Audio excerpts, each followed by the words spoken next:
There's only 5 matches? What's up, everybody? Welcome to another episode with my pal and Feisty Pants.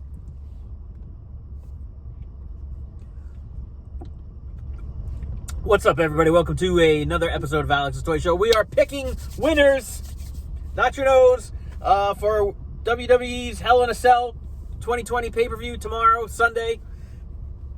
I'm thinking, hasn't this been 2020 already? Aren't we all just living in one giant solid steel cage and waiting for that solid steel chair shot to the back, not seeing it coming, or being thrown off a ladder, or having a ladder thrown into you? Isn't that the next thing? Who's got their bingo card for 2020 out for November? I don't know what's on mine, but man, what a year. All right, so back to WWE and out of real life for a little while.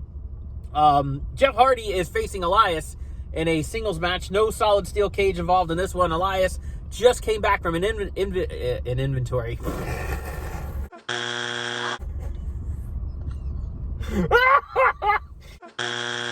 I need some more coffee, please. More coffee. I was up late last night with the Guildies. We were running the arena, and then after we were all done, I stayed up a little later. I am so tired.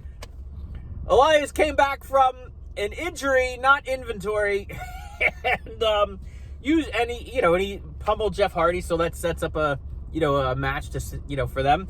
And usually when you come back from an inventory, oh my God, I said it again. Usually when you come back from an injury, you win at the pay-per-view to say, yeah, I'm back. And Jeff Hardy can take a loss, but he's really not in the position to take a loss. So this is kind of tough to pick because, he just lost. So it's like a bunch of losses, but that's Jeff Hardy. Jeff Hardy is over, and no one cares if he loses a few and then goes on another winning streak. It'll be fine. So I'm picking Elias, who is back from inventory.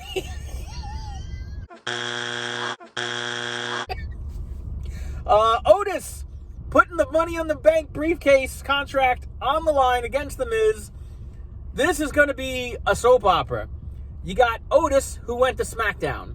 Miz and Morrison, who went to SmackDown. His girlfriend, Mandy, went to Raw. His tag team partner, Tucker, went to Raw. So you got Tucker and Mandy on Raw, and then the other 3 of them, who's got betrayal on their bingo card for November?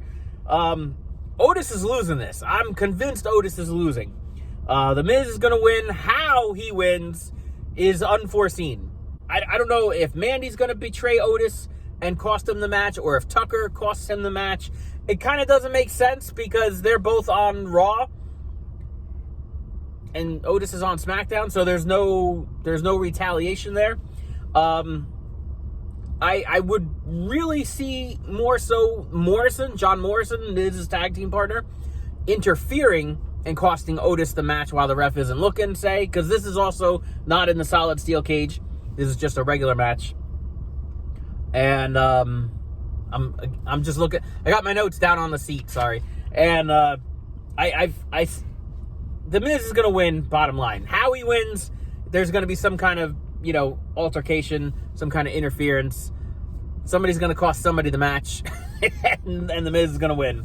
And he'll be the Money in the Bank contract winner, and he may cash in tonight. Sunday night. Not tonight. Tonight's still Saturday. So your next match, the long-awaited rival, Sasha Banks, is taking on Bayley. Bayley's got the women's title. She's got the lengthy record-setting reign of being a women's champion. Everyone on the card has been thrown at her, and Bayley's come out on top every time. But now, she's betrayed Sasha Banks, her longtime friend and tag team partner. It's not the first time it happened.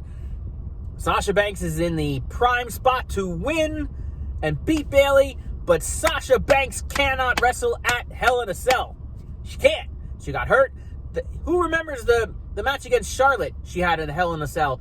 Not last year. I want to say it was like the year before.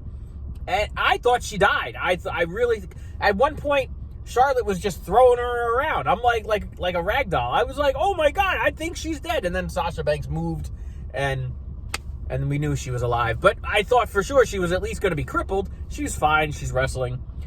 But she also doesn't have a good track history at defending her title on the Monday Night Raw after the pay-per-view.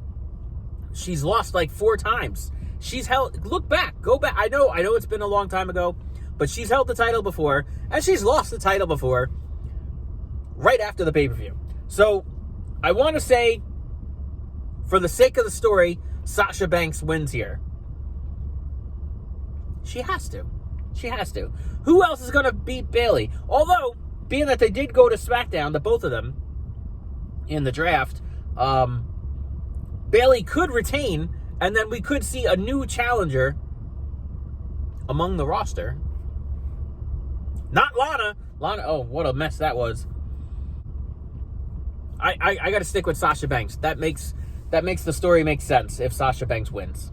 Also in the solid steel cage, Drew McIntyre defends his title against Randy Orton again.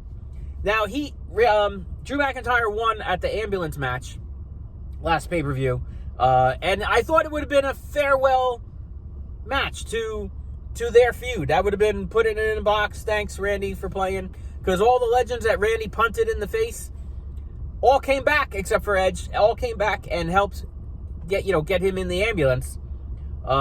So I thought that would have been it, but we got one more run. We got the draft. We're like, all right, we got a pay-per-view. We got no feud started. Let's throw Randy Orton back in there. So I don't think Randy Orton is winning here. I say Drew McIntyre retains. This will be the end of their feud, and then new challengers starting Monday Night Raw.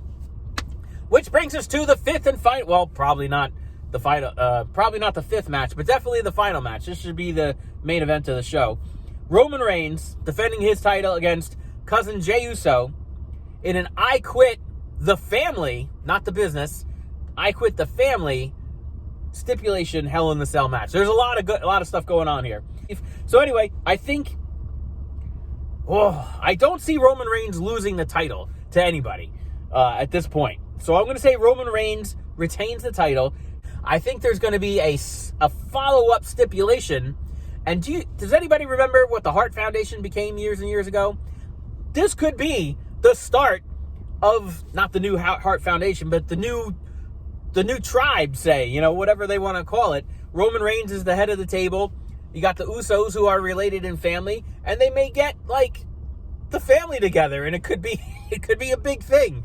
They could take on Retribution at Survivor Series next month. How about that? All right, let me know what your picks are in the comments. Tweet it out, reply me, whatever you want to do. I do have to give a big shout out, special thanks to Somewhere Over the Dwayne Bow on the Twitter. He's been retweeting all my videos as they come out. He's a good PR man. I could have used such a PR man years ago when I first started, instead of, like Grim calling me asshole Alex and constantly being the bad guy. But, it is what it is, and here I am, and I'm still here. So, thank you, Somewhere Over the Dwayne Bow, and is that it? That's it. Five matches. That's it. Let me know what y'all think in the comments, and we'll see you out there.